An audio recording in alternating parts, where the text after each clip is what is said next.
Assalamualaikum warahmatullahi wabarakatuh. Puji syukur kita panjatkan kehadirat Allah Subhanahu wa taala. Berkat rahmat yang diberikannya, kami dapat mempresentasikan tugas Technopreneurship yang berjudul Technopreneurship dan Inspirasi.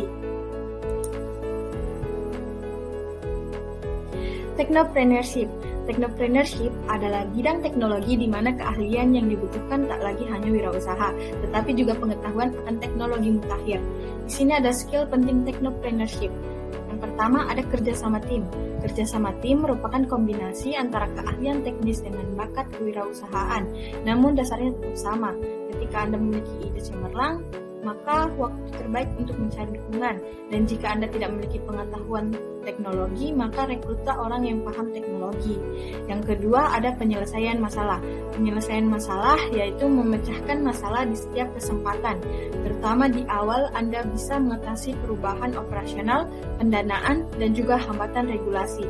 Jadi diperlukan kemampuan pemecahan masalah.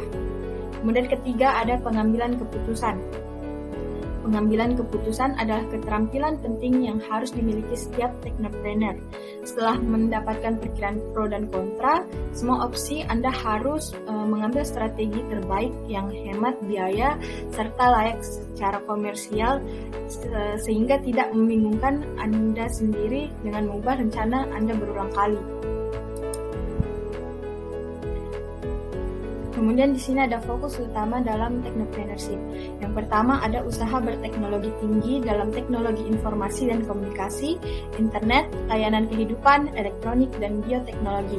Yang kedua, perusahaan jasa yang misi utamanya adalah teknologi. Yang ketiga, merancang produk berteknologi tinggi seperti perangkat keras atau perangkat komputer. Yang keempat, penggunaan teknologi dalam penyampaian aktivitas bisnis normal.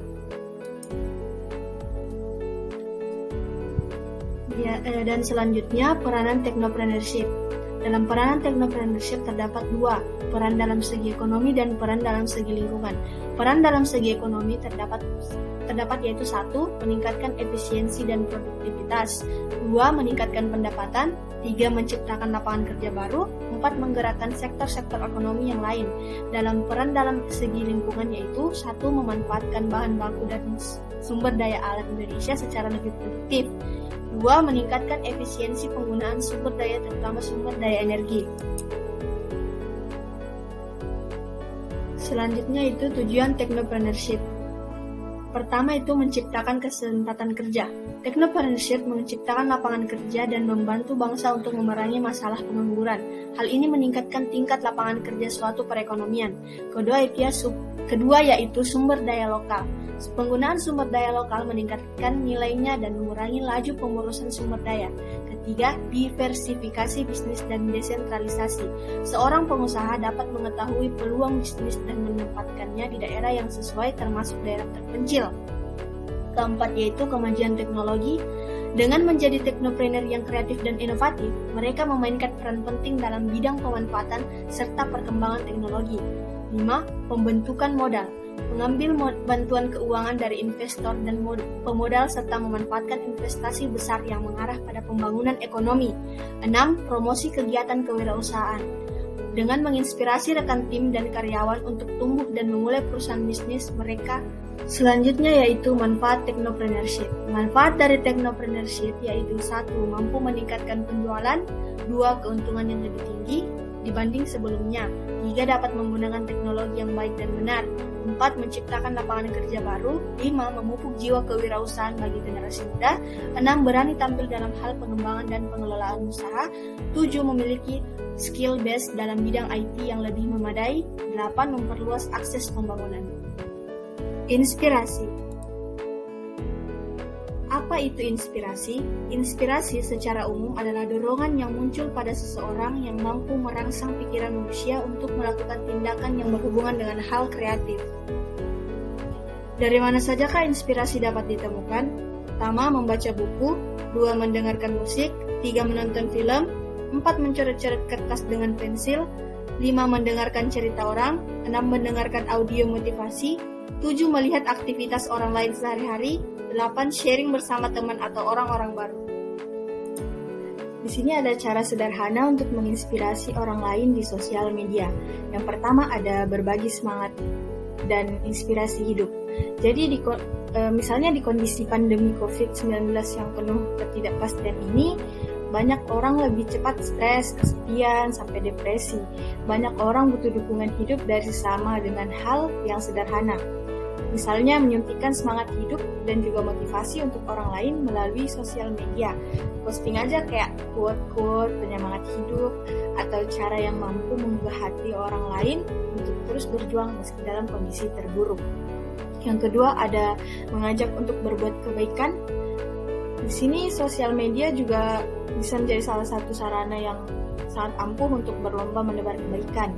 Jadi terlebih ketika pandemi COVID-19 ini, ada banyak sekali contoh yang bisa diambil seperti donasi untuk para tenaga medis maupun korban corona yang dilakukan oleh para influencer. Yang ketiga ada mempromosikan bisnis atau event. Di sosial media dapat dimanfaatkan sebagai sarana promosi bisnis atau event yang akan Anda atau rekan Anda selenggarakan misalnya. Anda bisa membantu teman-teman yang tengah kesulitan finansial maupun pekerjaan ini mempromosikan bisnis atau usaha mereka. Jadi misalnya ada teman Anda beralih profesi dengan menjual makanan, maka Anda bisa membantu mempromosikannya melalui Facebook, Twitter, Instagram, atau bahkan lain mengenai barang dagangan yang mereka jual. Jadi yang keempat ada berbagi ilmu dan hobi. Jadi nggak semua orang memiliki kemampuan untuk belajar ilmu baru melalui instansi formal. Karenanya Anda bisa mencoba berbagai ilmu yang selama ini sudah dimiliki melalui sosial media. Selain berbagi ilmu atau wawasan, Anda juga bisa berbagi tentang hobi yang telah ditekuni. Misalnya Anda punya keahlian memasak, nggak ada salahnya untuk berbagi resep atau cara memasak sesuatu makanan yang diminati banyak orang kan. Siapa tahu resep serta tutorial memasak yang Anda buat dapat dijadikan ide bisnis oleh orang lain dan menjadi sarana baru untuk memperoleh pendapatan.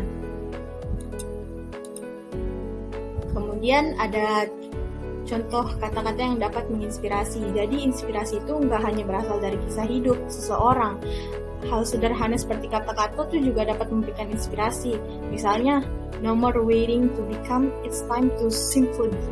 Terus di sini juga ada get up, clear your desk, tie your hair, and just start. Sini ada no more waiting to become, it's time to simply be. Jadi tuh nggak ada lagi waktu untuk nunggu begitu kayak. Jadi ini loh saatnya, ayo mulai. Terus di sini ada get up, clear your desk, tie your hair, and just start. Kayak bangun, bersihin mejamu, ikat rambutmu, dan ayo mulai. Kayak gitu. Terus kayak nggak usah nunggu-nunggu lagi. Soalnya kalau nggak sekarang kapan? Jadi langsung aja mulai. Kalau misalnya udah punya gambaran-gambaran di kepala, langsung dieksekusi. Baiklah, demikian hasil presentasi dari kami. Saya ucapkan banyak terima kasih karena telah meluangkan waktunya untuk mendengarkan hasil presentasi kami. Dan semoga hasil presentasi kami ini dapat bermanfaat bagi banyak orang. Kurang dan lebihnya mohon dimaafkan. Fastabiqul khairat. Wassalamualaikum warahmatullahi wabarakatuh.